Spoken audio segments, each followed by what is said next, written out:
Hoy voy a intentar mostrarles el porqué de la ideología de género y qué hay detrás de la ideología de género. Si alguien piensa que detrás de la ideología de género está el deseo de reconocer los derechos de la comunidad homosexual, tengo que alabar su absoluta inocencia y su inmensa ingenuidad, porque no hay cosa parecida. Es más, la comunidad homosexual, a pesar de que suele hinchar mucho las cifras de sus miembros en cualquier país, en términos electorales es muy pequeña. El único estudio que existe estadístico sobre el porcentaje de homosexuales en una sociedad se realizó en Estados Unidos. Admitía como homosexuales a cualquier persona que hubiera tenido una relación homosexual a lo largo de su vida, lo cual es ampliar mucho el abanico, y llegaba a un 1% de los varones, a un 0,5% de las mujeres. Estamos hablando de algo, en términos electorales y políticos, insignificante.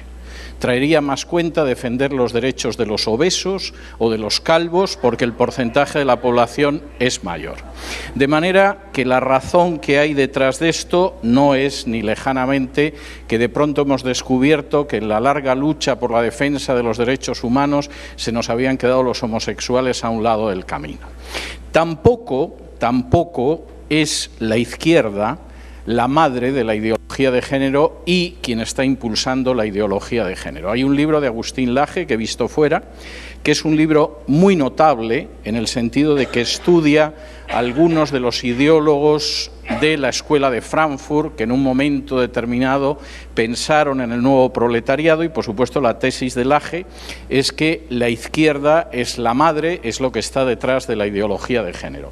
Los datos que da Laje sobre la Escuela de Frankfurt en términos generales son ciertos, pero no es la izquierda. Y desde luego para mí sería un gran consuelo. Tendríamos localizada la ideología de género en una parte del abanico político y ya sabríamos quiénes son los malos y se acabaría.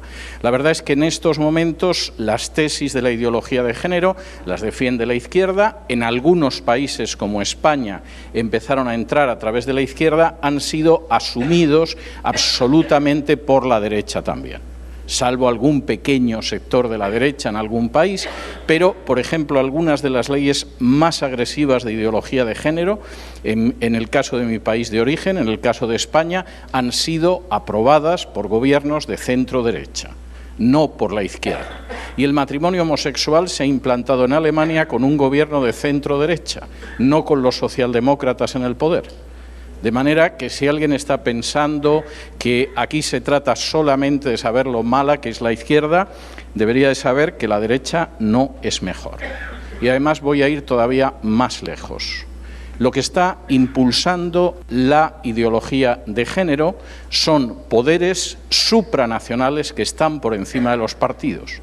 Los partidos son instrumentales a la hora de impulsar en un país la ideología de género, pero la agenda está muy por encima de ellos y es una agenda globalista de dominio mundial.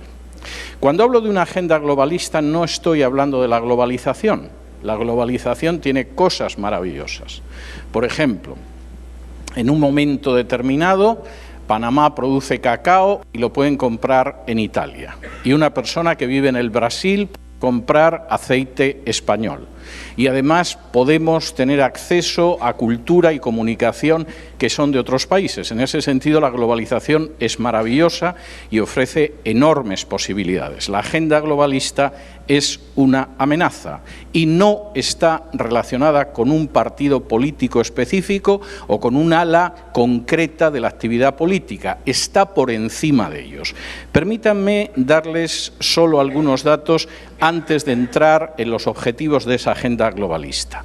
Según el Wall Street Journal, es decir, esto no es la página web de un loco conspiranoico que piensa que los reptilianos dominan el planeta o algo de este tipo. Estoy hablando del Wall Street Journal. El 24 de octubre del 2017 daba como noticia que Soros había donado 18.000 millones de dólares para los objetivos de la Open Society. 18.000 millones de dólares. Ahora, Soros es un personaje muy peculiar. Es un judío nacido en Hungría, por supuesto con ciudadanía norteamericana en estos momentos, que cuando era un jovencito ayudó a los nazis a deportar a otros judíos a las cámaras de gas de Auschwitz. Esto no es una maledicencia porque Soros no nos es simpático. Pueden ir a YouTube y ver una entrevista en la que una entrevistadora, una periodista norteamericana, le pregunta a Soros: ¿es verdad que usted colaboró con los nazis para deportar judíos hacia las cámaras de gas? Y Soros, con una tranquilidad impresionante, le dice: sí. Y cuando la periodista se queda sorprendida, porque la periodista esperaba que dijera: no, eso es una calumnia, ya sabe, hay mucha envidia, mucha gente enemiga de la libertad, Soros le dice: si yo no lo hubiera hecho otro. Lo cual es un argumento magnífico. Se supone que el argumento es: si otro quiere hacer eso, que lo haga él, yo no. Pero el argumento de Soros es: por supuesto, y si no lo hubiera hecho yo, lo hubiera hecho otro. El poder de Soros, y estoy citando solo un caso, voy a mencionar varios en el curso de la exposición, para impulsar la ideología de género es verdaderamente extraordinario. Hace aproximadamente un año y pico dediqué un editorial de mi programa a la radio, La Voz, para dar el nombre de los eurodiputados que las entidades de Soros consideran reliable, es decir, confiables. Los eurodiputados que las organizaciones de Soros, yo reproducía exactamente el documento interno de una de las organizaciones de George Soros. Los diputados que Soros considera reliable, confiables, en el Parlamento Europeo son la tercera parte del Parlamento Europeo, más que cualquier partido dentro del Parlamento Europeo. Y, por supuesto, no sean ustedes tan ingenuos como para pensar que son diputados de izquierdas. En el caso de España, pero es igual en cualquier país de la Unión Europea, hay diputados reliable para Soros desde la extrema izquierda hasta la extrema derecha. En el caso de España estaban desde los chavistas de Podemos hasta el Partido Popular, que es un partido de derecha clásico, y pasaba por el Partido Socialista, el Partido Comunista, estaban hasta los nacionalistas catalanes y vascos de derechas y de izquierdas. Y todos ellos eran reliable. ¿Y cuáles eran las razones? Bueno, el documento de la organización de Soros, al que yo tuve acceso y del que hablé en ese programa, daba las razones por las que los diputados eran reliable. Fundamentalmente eran dos: que era gente que iba a apoyar la ideología de género y que era gente partidaria de abrir las puertas de par en par a la entrada de musulmanes en la Unión Europea. En la mayoría de los casos eran las dos cosas, además. Pero para Soros eran absolutamente reliable.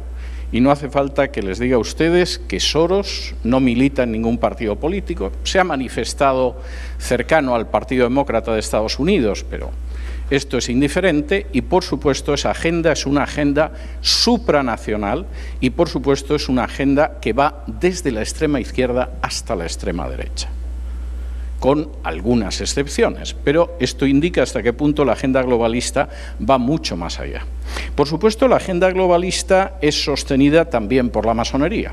Cualquiera que tenga la curiosidad de leer el libro blanco del civismo de el Gran Oriente francés, se va a encontrar que entre las metas, aparte de las clásicas de libertad, igualdad y fraternidad, están las metas de imponer la ideología de género. Es curioso porque además algunas de las declaraciones y de las formulaciones del antiguo presidente español José Luis Rodríguez Zapatero estaban tomadas literalmente del libro blanco de la civilidad del Gran Oriente francés.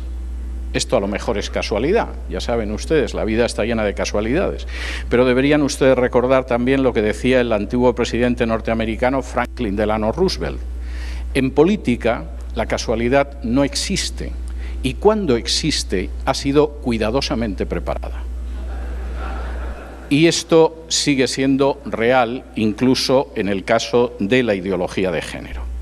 La ideología de género es solo un instrumento, posiblemente uno de los instrumentos más dañinos y más peligrosos, de una agenda que busca implantar un gobierno supranacional que acabe con la soberanía de los distintos estados y de los distintos gobiernos, independientemente de que sean democráticos, autoritarios, dictatoriales, etcétera, y que pueda gobernar sobre una masa humana absolutamente ovejunizada. Cuanto más aparezcan a las ovejas mejor, masa humana a la que se pueda reducir a voluntad, y de hecho hay que reducir a voluntad en varios miles de millones de personas en los próximos años.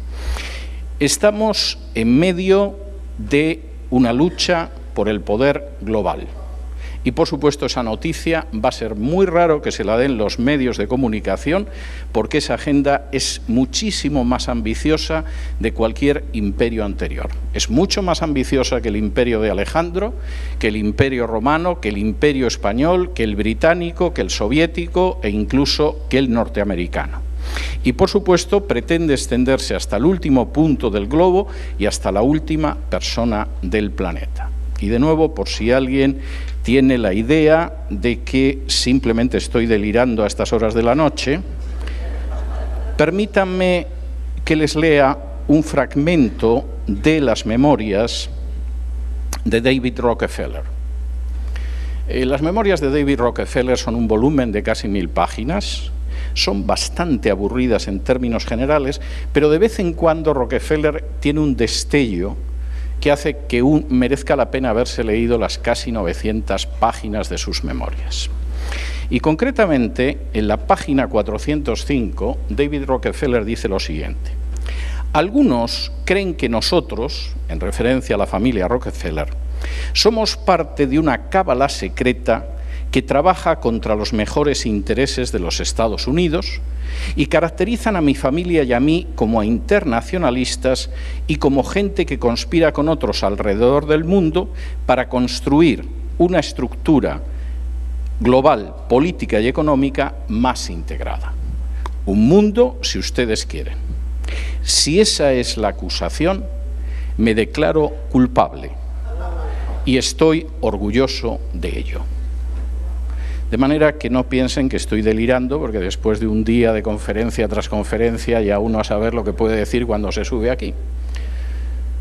Rockefeller no es un comunista, Soros no es la extrema izquierda y la masonería, por supuesto, tampoco es una izquierda intelectual que está en las universidades de California. Estamos hablando de entidades supranacionales con una agenda muy concreta de dominio global y que además, por supuesto, pretenden ir acabando con cualquier obstáculo para que pueda obstaculizar los objetivos de eso que llama Rockefeller, y se reconoce culpable, una cábala secreta. Ahora, dentro de esa agenda globalista, y aquí entra la ideología de género, que no es su único instrumento, pero es uno de sus instrumentos más poderosos, hay 3 obstáculos que tienen que ser retirados del camino. Y esos 3 obstáculos tienen que desaparecer. Esos 3 obstáculos son las identidades nacionales y culturales, en primer lugar, la familia, en segundo lugar, el cristianismo, en tercer lugar. Y permítanme que dedique, aunque sea unos pocos minutos, a dar unas pinceladas para que entiendan eso. Primero, nuestra identidad tiene que dejar de ser una identidad nacional. Supongo que habrá gente que se disgustará por esto más que otros, por ejemplo los argentinos, pero va a dar exactamente lo mismo. La idea es que nuestra identidad cultural y la soberanía y la independencia de los estados tiene que desaparecer. Y la ideología de género ha ayudado mucho. Por ejemplo, la ideología de género tiene su bandera propia, como antaño tuvieron su bandera propia las internacionales socialistas y comunistas. Hace apenas 2 o 3 semanas se produjo una manifestación patriótica multitudinaria en el centro de Madrid, en la Plaza de Colón. Y todos los partidos habían decidido que no llevarían la bandera del partido porque era un acto de afirmación patriótica y nacional, y que la única bandera que se iba a ver era la bandera española, y lo cumplieron. Todos los partidos fueron única y exclusivamente con la bandera española, con la bandera nacional, salvo los chicos del movimiento gay que aparecieron con la bandera del arco iris. Esto, que puede parecer una tontería, bueno, a quien lleva la bandera del arco iris, como el que se pone un sombrero de color blanco, no tiene mayor importancia, ha ido creando una solidaridad que está por encima de las lealtades nacionales. Y esto implica que una lesbiana de Ucrania se siente más cercana de una lesbiana del Paraguay que de otra ucraniana que no sea lesbiana. Y esto implica que un homosexual brasileño se siente más cercano de un homosexual de Noruega que de otro brasileño que sea heterosexual. De alguna manera, la idea de esa situación en la cual todos sentimos un amor hacia nuestra patria, hacia nuestro país, hacia nuestra nación, queda diluida por otro tipo de lealtad que es absolutamente internacional y que queda además caracterizada precisamente por la bandera del arco iris. Y ahí la ideología de género hace una parte. La otra parte consiste en vaciar de una manera total la independencia de los Estados. Permítanme darles un ejemplo, podría darles varios, pero este me parece interesante. El presidente Obama se marchó de la Casa Blanca sin conseguir que Estados Unidos y la Unión Europea firmaran el famoso TTIP, que se presentaba como un simple acuerdo de libre comercio, pero que en realidad significaba el final de la independencia de los Estados. Personalmente yo soy partidario del libre comercio. Me parece criminal que a los países que no son ricos no se les permita vender su producto en los países ricos, mientras que los países más ricos tienen que imponer a países más pobres su tecnología y sus copyright y sus royalties. De manera que, por supuesto, los panameños tienen que tragarse cualquier basura de Hollywood, pero van a tener un choque muy grande a la hora de intentar vender, por ejemplo, cacao en Estados Unidos. Eso me parece absolutamente injusto.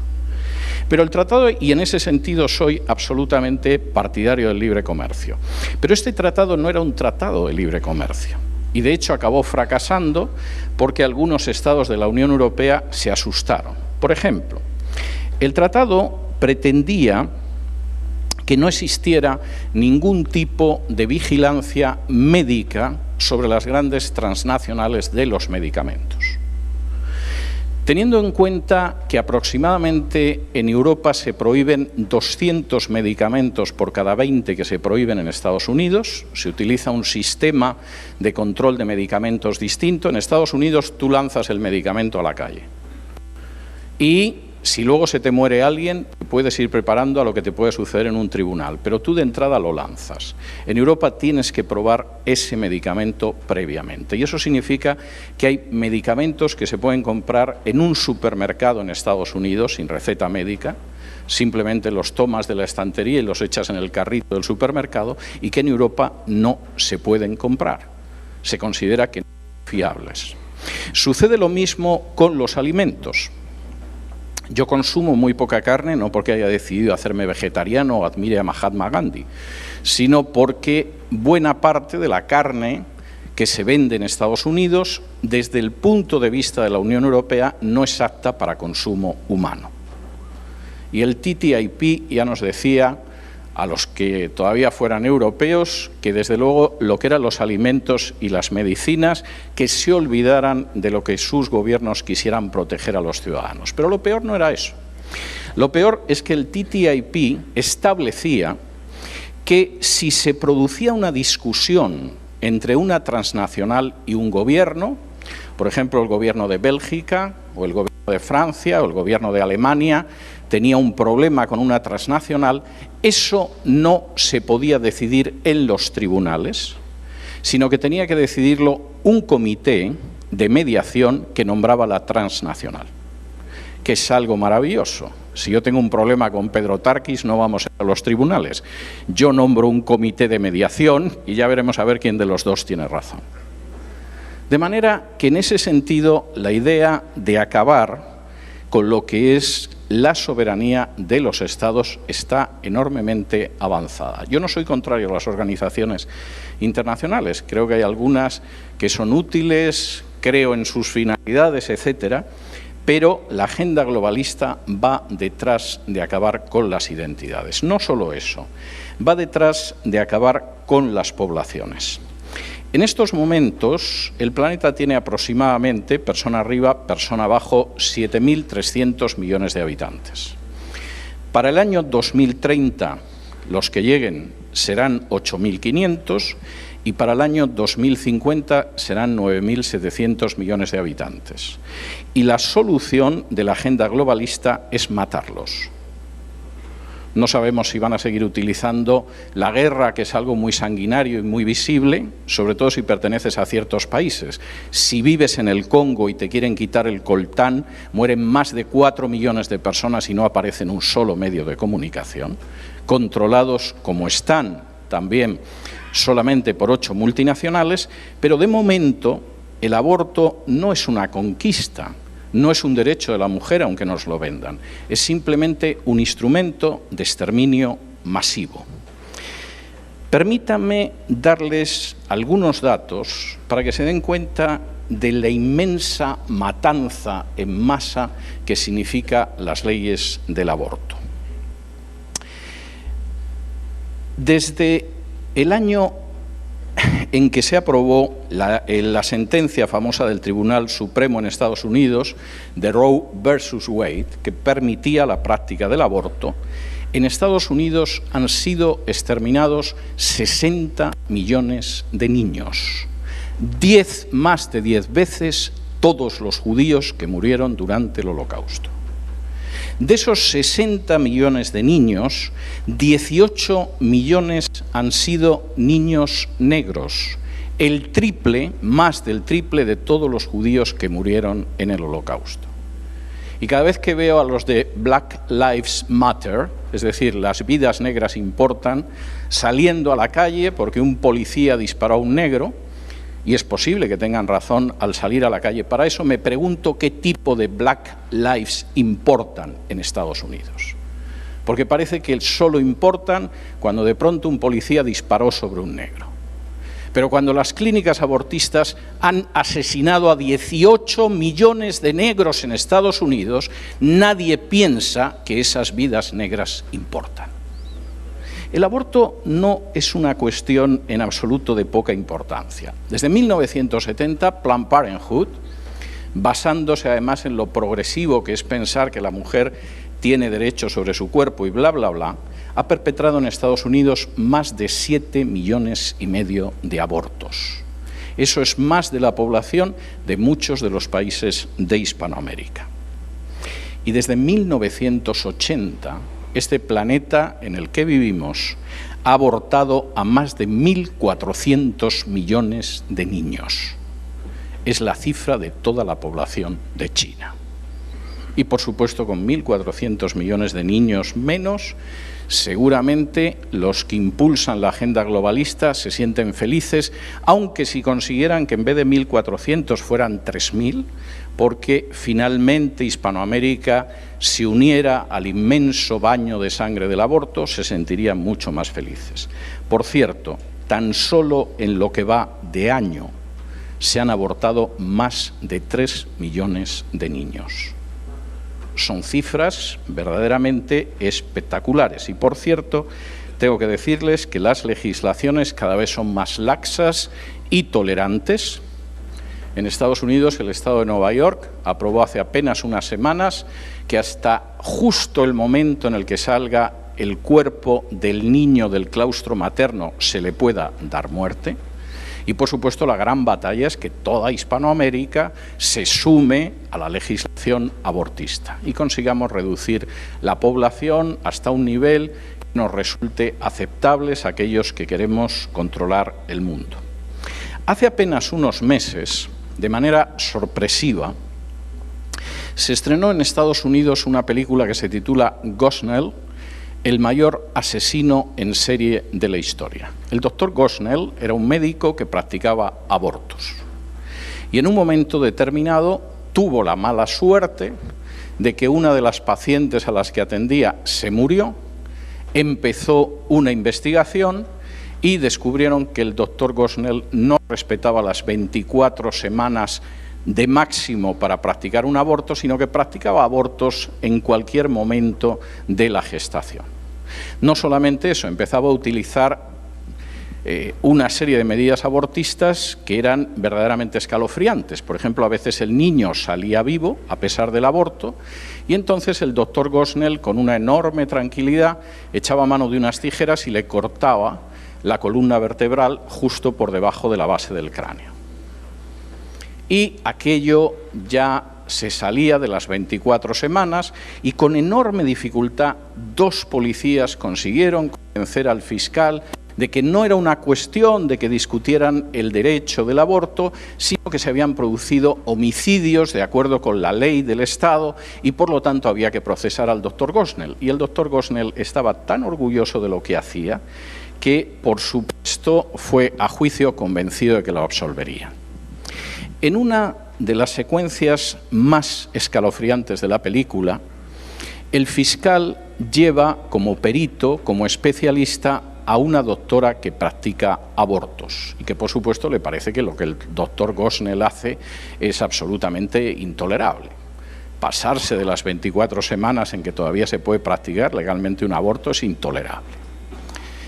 Y en un momento determinado, el abogado del doctor Gosnell le pregunta a la doctora, ¿tiene usted experiencia practicando abortos? Y la mujer le dice, sí, por supuesto. Le dice, ¿cómo cuántos abortos ha podido usted practicar a lo largo de su carrera? Y la doctora contesta, más de 30.000. Hubo gente a la que se ejecutó después de la Segunda Guerra Mundial por matar a muchísima menos gente.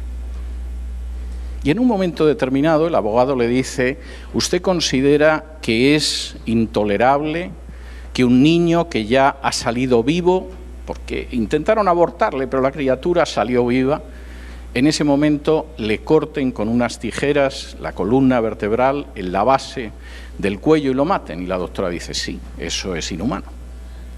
Le dice, doctora, ¿alguna vez un niño al que le practicó un aborto consiguió sobrevivir? Y la doctora dice, sí, en varias ocasiones. Y el abogado le pregunta, ¿y qué hizo usted entonces?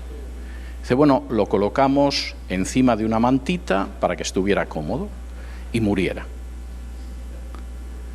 Y el abogado le dice, ¿y realmente usted cree que es más humano dejar que un niño que ha nacido vivo muera en una mantita que el hecho de matarle en ese mismo momento, cortándole la columna vertebral con unas tijeras?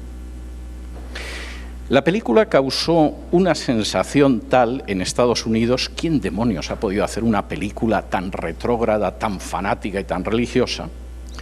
Que se colocó en primer lugar dentro de las películas en los cines de Estados Unidos. E inmediatamente se produjo un boicot de las grandes cadenas de exposición porque la gente no puede ver la verdad.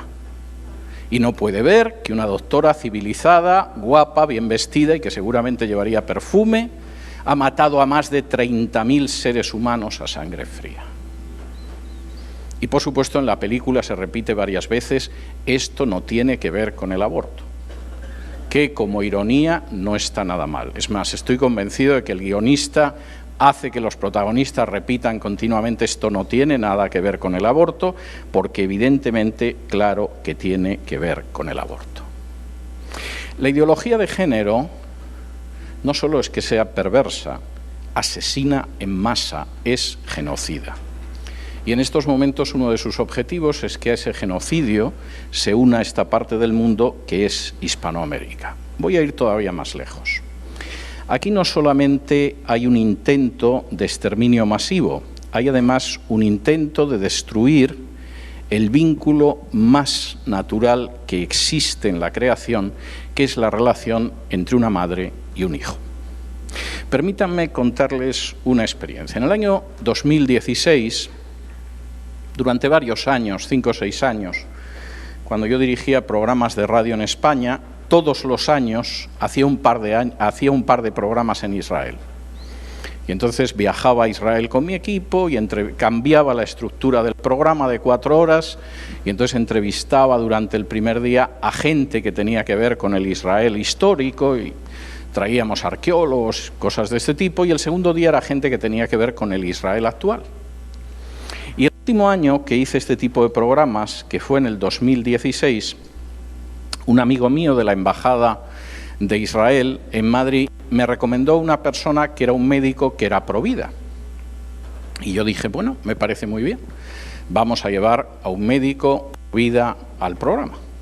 El médico llegó y era un judío ortodoxo que, por supuesto, no dio la mano a ninguna de las mujeres de mi equipo, no sea que tuviera la menstruación y le comunicara la impureza ritual. Y en fin, las chicas de mi equipo no estaban muy contentas ya de entrada con el médico. Peor fue para mí, porque nada más sentarle y presentarle y decir que era un médico y que estaba en un hospital, le digo, doctor, tengo entendido que usted es provida. Y me dice, no, yo soy pro-choice. Es maravilloso cuando de pronto en radio tienes que llenar 15 o 20 minutos de tiempo y te falla el invitado, o el invitado te dice todo lo contrario de lo que se supone que te tiene que decir.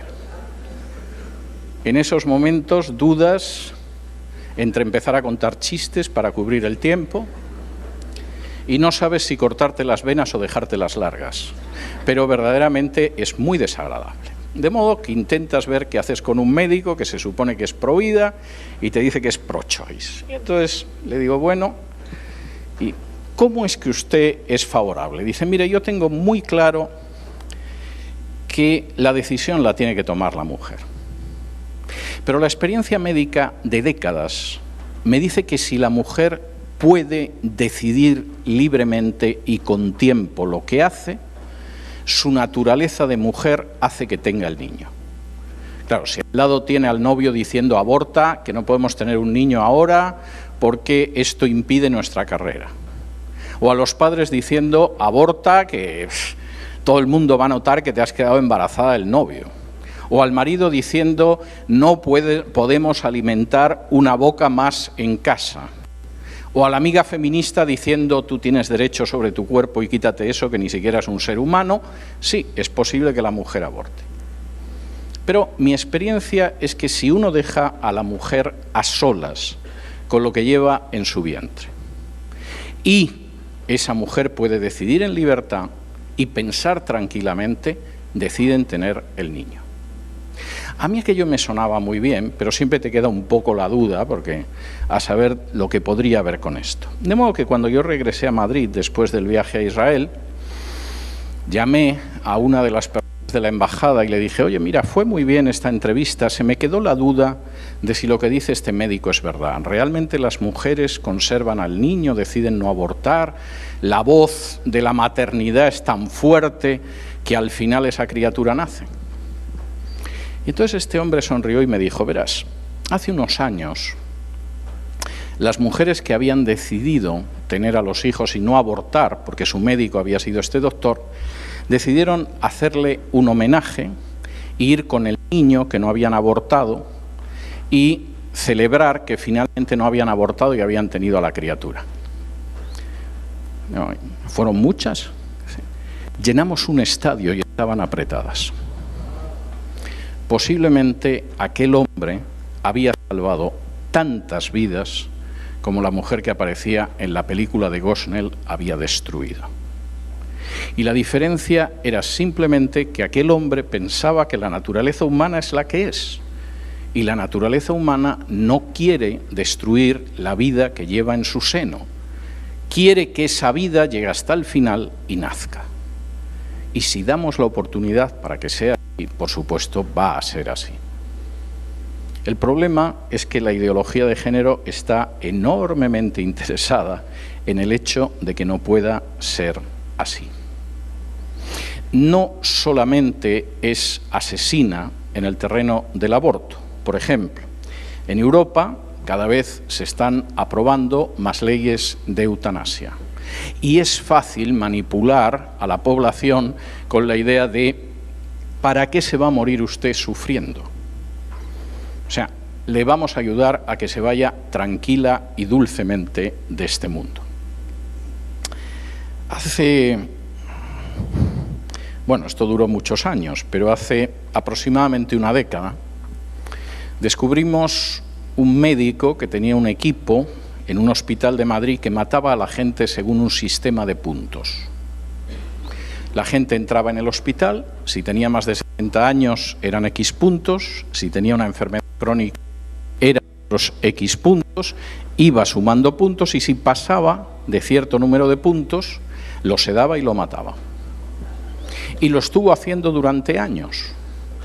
Y, por cierto, se acabó descubriendo porque alguien del personal del hospital de pronto publicó las fichas de los que morían, aunque llegaban por su propio pie, quizá con una diabetes y con 70 años, pero venían para la revisión mensual y ya salían muertos.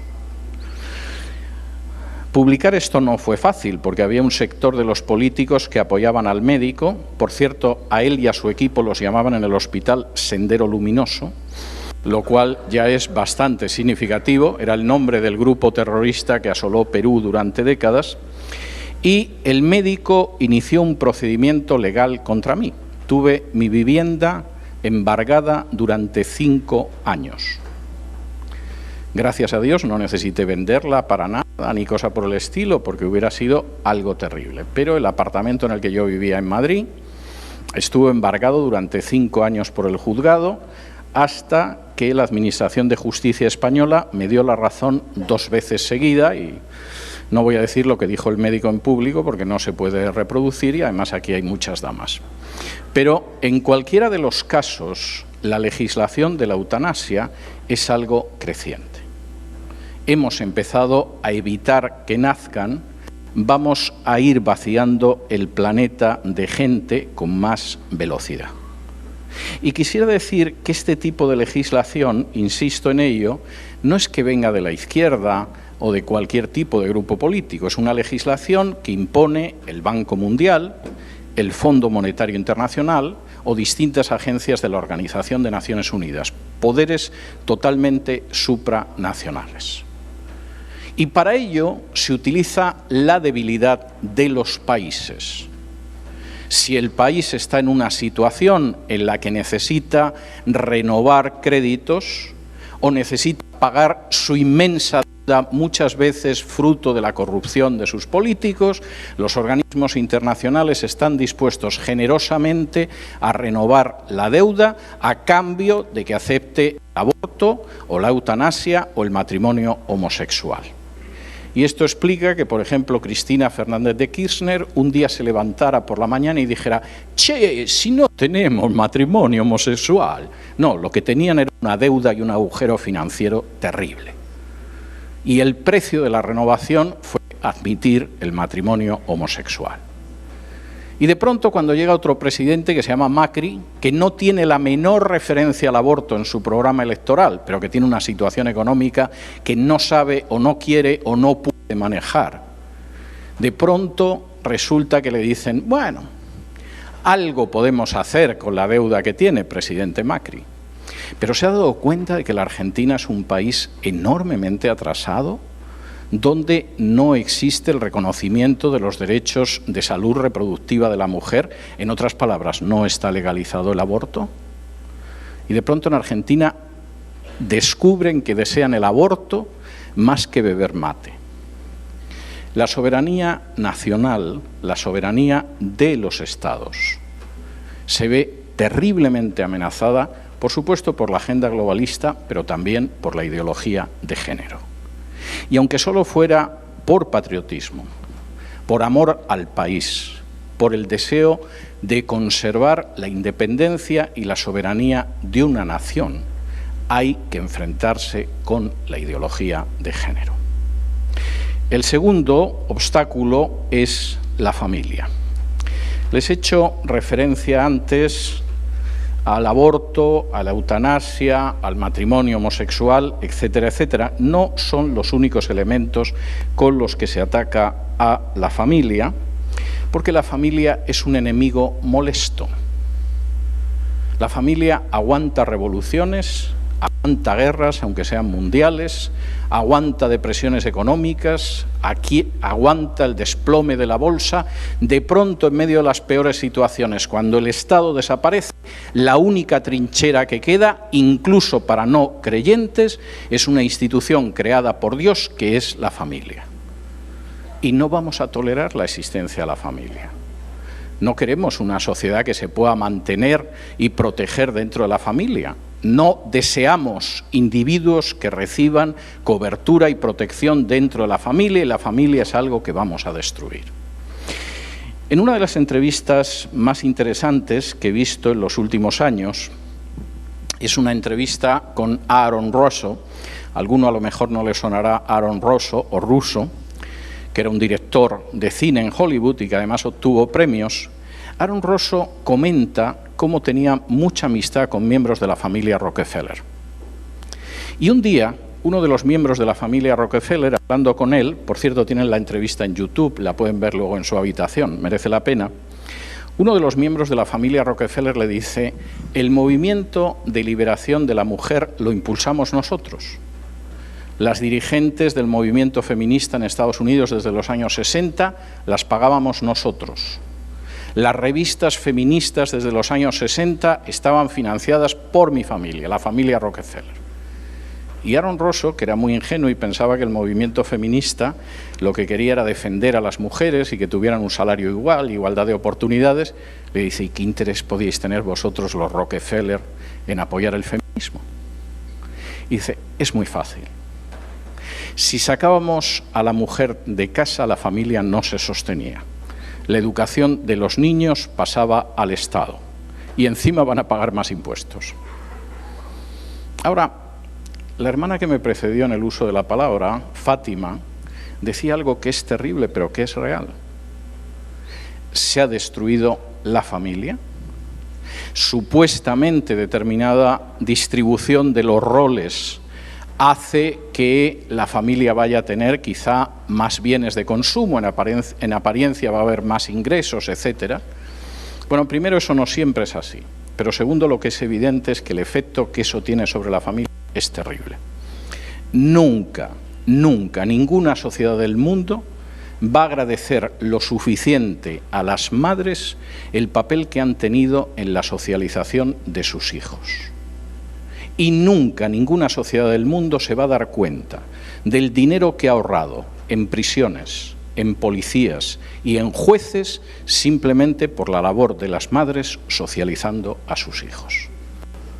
Y en este sentido, por supuesto que la destrucción de la familia es algo muy importante. Si destruimos a la familia, nosotros educaremos a los hijos y no los padres.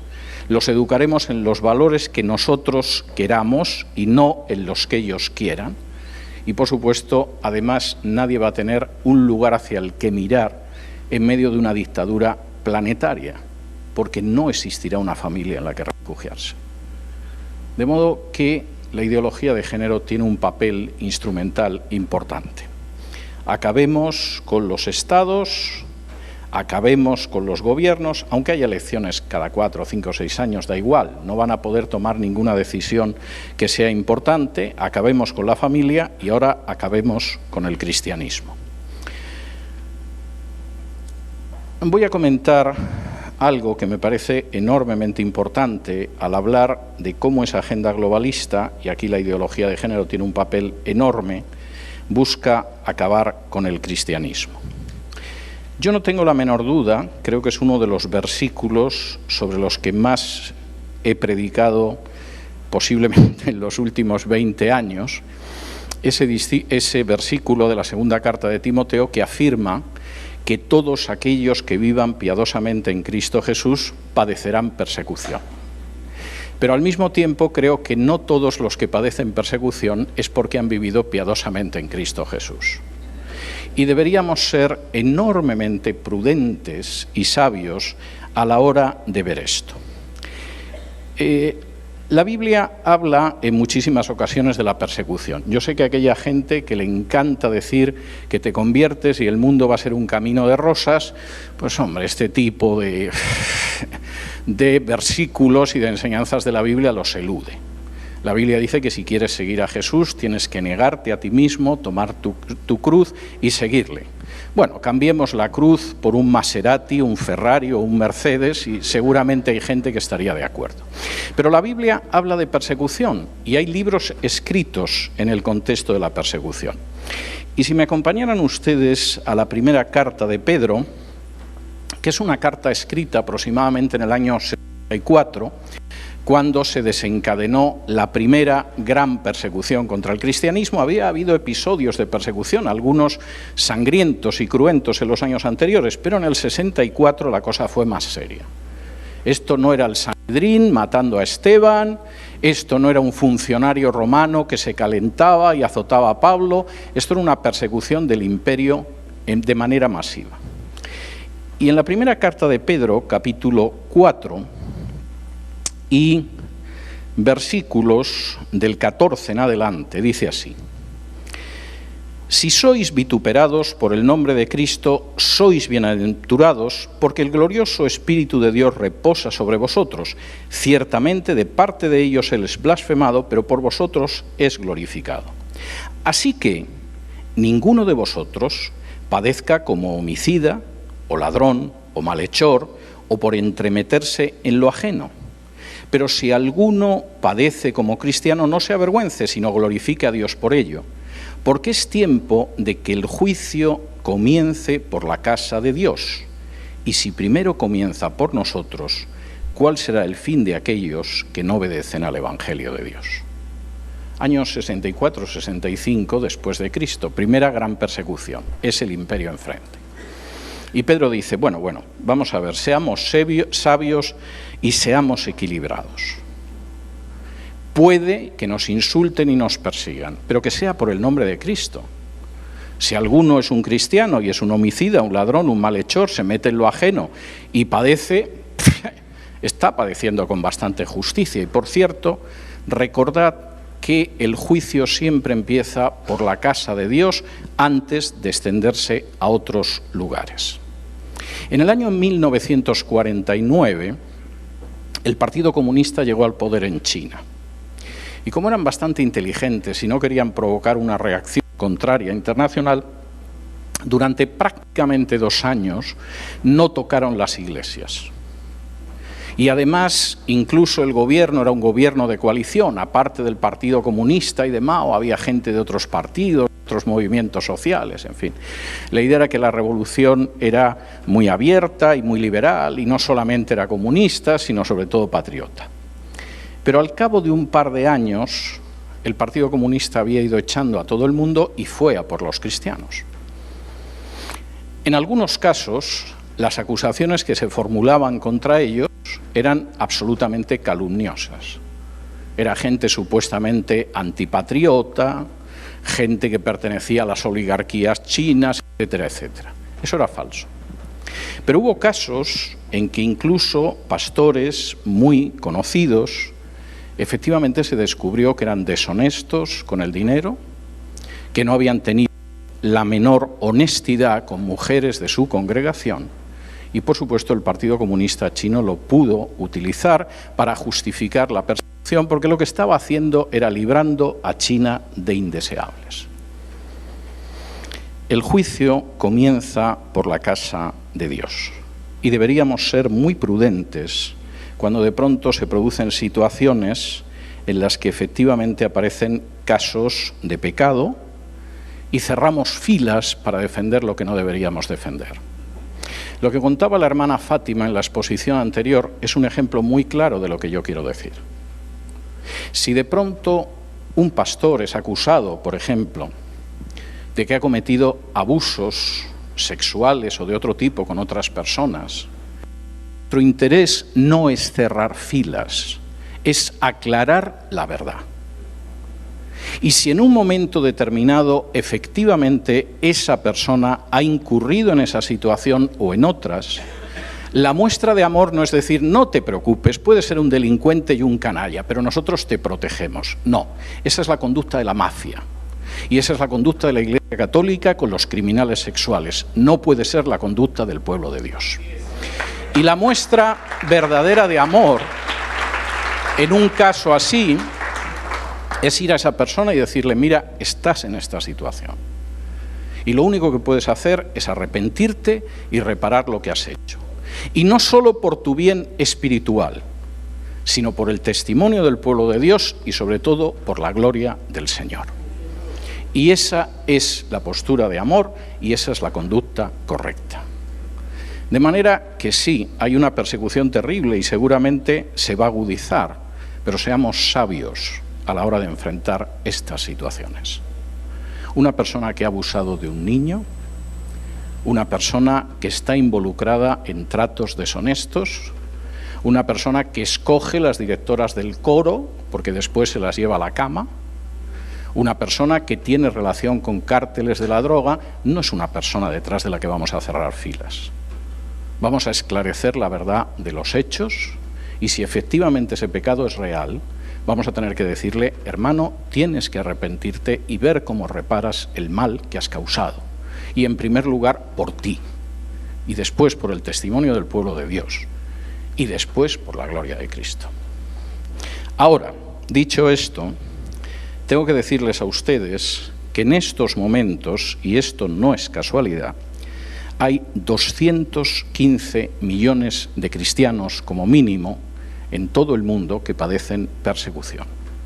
Y entiendan ustedes por persecución no que les ponen problemas para abrir una iglesia, no que quizá les impiden acceder a ciertos trabajos, eso es una forma de persecución, pero pequeña, sino que viven en países donde el hecho de ser cristiano implica un peligro de muerte o de prisión, y un peligro real. 215 millones. ¿Quién habla de esos 215 millones? Cuando de pronto, en un momento determinado, se produce un episodio, una erupción de intolerancia en Alemania y golpean a un musulmán, vemos al musulmán hasta en la sopa. Si profanan un cementerio judío en Francia, lo vamos a ver a todas las horas del día. No tengo nada en contra de que los musulmanes protesten porque hay un musulmán al que han golpeado o han injuriado porque es musulmán. No tengo absolutamente nada en contra de que los judíos hablen en contra de los actos de antisemitismo. Me parece muy bien. Pero yo pregunto, ¿quién habla por 215 millones de cristianos que están siendo perseguidos? ¿Quién? Y eso indica hasta qué punto los medios de comunicación efectivamente están controlados por quienes están controlados. La ideología de género no solamente es que va a permitir la persecución, es que la va a disparar. Y los cristianos o se alían al final con la ideología de género, y algunos lo han hecho, o se supone que se van a asustar tanto que mejor se van a quedar en el agujero eclesial en el que están y no van a crear problemas. Y aniquilada la soberanía nacional de los distintos países, y aniquilada la familia, y aniquiladas las iglesias, pues todo será un maravilloso rebaño humano, controlado, como diría Rockefeller, por una cábala secreta que está por encima de los gobiernos. Por supuesto, voy a hablar mañana de cómo reaccionar frente a esto, pero permítanme que les diga un poco en qué momento de la lucha estamos. Porque una cosa es la agenda globalista y otra cosa es cómo va la agenda globalista. Y como me quedan 5 minutos, voy a intentar aprovecharlos, algo más de 5 minutos. Primero, vivimos en un mundo donde el paradigma, el modelo político, está cambiando a pasos agigantados. Hay gente que todavía sigue analizando la realidad de este planeta como si viviéramos en la época de la Guerra Fría. Eso es una estupidez, y crean que soy moderado a la hora de calificarlo como estupidez. Eso es como si ahora mismo pretendiéramos entender el mundo en el que vivimos como si todavía fuera dictador en Italia Benito Mussolini y en Alemania hubiera un señor que se llamaba Adolf Hitler. La Guerra Fría acabó hace 30 años, el mundo en el que vivimos es un mundo muy distinto y además hay un cambio de paradigma.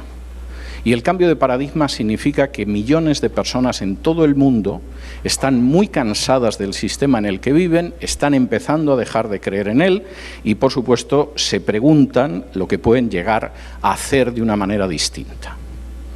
Y eso está creando problemas a la ideología de género. Y permítanme explicarles por qué. Por ejemplo, en el caso de Europa, aquellos partidos que han aprovechado el cansancio de la gente hacia la izquierda y hacia la derecha están defendiendo a la familia y en contra de la ideología de género. No es porque sean cristianos, hay gente que es cristiana y pertenece a estos partidos, pero sí son partidos patriotas. Y su patriotismo puede ser más o menos aceptable, pero tienen claro que tienen que defender a la familia porque la familia es la esencia de la sociedad y es la célula de la sociedad. Y esto está haciendo en estos momentos que el avance de la ideología de género en algunos países europeos como Hungría, cuyo presidente, por cierto, es evangélico, esté paralizado. Por cierto, le suelen acusar de extrema derecha, pero no es cierto, la extrema derecha está en la oposición. En Hungría hay un pequeño partido socialista que viene del Partido Comunista, luego hay una extrema derecha que está en la oposición y luego está con una mayoría aplastante un partido de centro derecha que es el partido de Víctor Orbán, del que por supuesto los medios siempre hablan mal, porque aparte de evangélico abomina totalmente la manera en que quieren acabar con la soberanía nacional de su país y la ideología de género. De manera que en ese sentido, en Europa, que se supone que tendría que ser campo conquistado hace mucho tiempo, les han surgido algunos tumores últimamente y la situación no es tan fácil como esperaban. Sucede lo mismo con Rusia. Yo sé que los medios de comunicación no pierden ocasión, con razón o sin ella, de hablar mal de Rusia, y lo entiendo porque el presidente ruso es un enemigo declarado de la ideología de género. Si alguno de ustedes tuvo oportunidad de ver, es de lo mejor que yo he visto en televisión en el último año, una serie de entrevistas que el director de cine norteamericano Oliver Stone hizo a Vladimir Putin.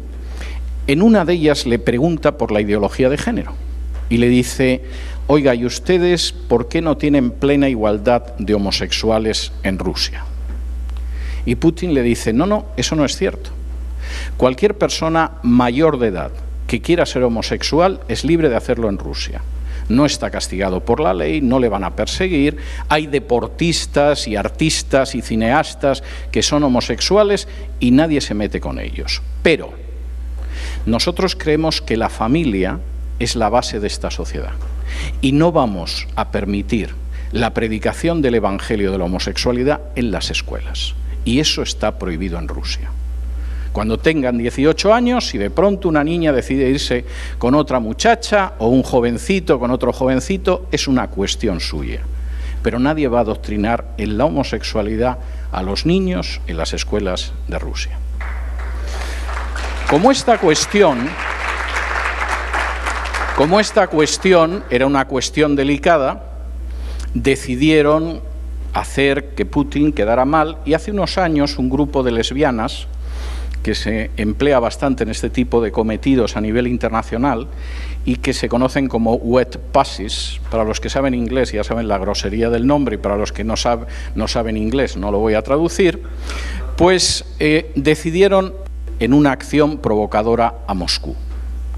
Llegaron a Moscú, se desnudaron, entraron en una iglesia en medio del culto, empezaron a gritar blasfemias y obscenidades y la gente de la iglesia inmediatamente llevó a la policía, que se llevó a las wet pussies a una prisión para ver qué hacían con ellas. E inmediatamente se desencadenó la campaña.